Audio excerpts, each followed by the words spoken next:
Tilapiyang halos isang araw ng patay, muling nabuhay.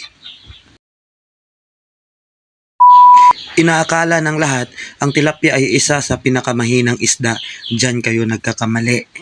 Kasi ang tilapia mga idol ay kasing tulad din ng hito o dalag na kahit dumating ang araw na tagtuyot o maubusan ng tubig yung ilog, ikaya nilang mamuhay sa loob ng 6 months to 1 year sa ilalim lamang ng putik. Oo mga idol, kaya ito patunayan ko to sa inyo. Kung nakita nyo hindi na gumagalaw yan, pero yung mata itim na itim talaga mga idol, pero yung kulay niya parang ano na talaga siya, yung puti na ba o hindi na fresh. Pero tapusin nyo yung video na to mga idol, patutunayan ko sa inyo na kaya kong buhayin ang itong tilapia mga idol. Napakasimple lang yung gawin natin mga idol.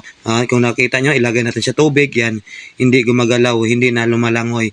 Pero tapusin nyo talaga yung video mga idol at makikita nyo lalangoy ulit yan mamaya mga idol. At para malaman nyo rin kung paano o kung ano yung technique para makatulong tayo sa isang isda na para mabuhay ulit, ito lang yung gawin natin mga idol.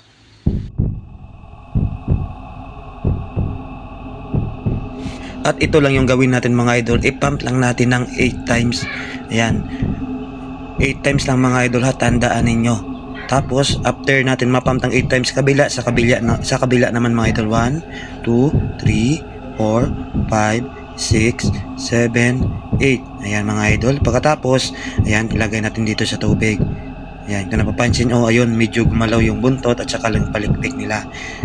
Ayan, hintayin lang natin mga idol at lalangoy ulit yan.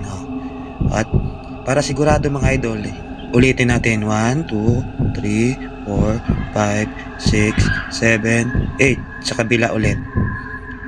1, 2, 3, 4, 5, 6, 7, 8. Ilagay natin ulit sa tubig. Ayan. Yung napapansin nyo, yung kulay niya kaninang parang puti na talaga, ayan po, parang nangitim na. Ilagay natin dito sa tabo na malalim ng tubig. Antayin lang natin mga idol. Ayan na yan. At lalangoy na yan mga idol.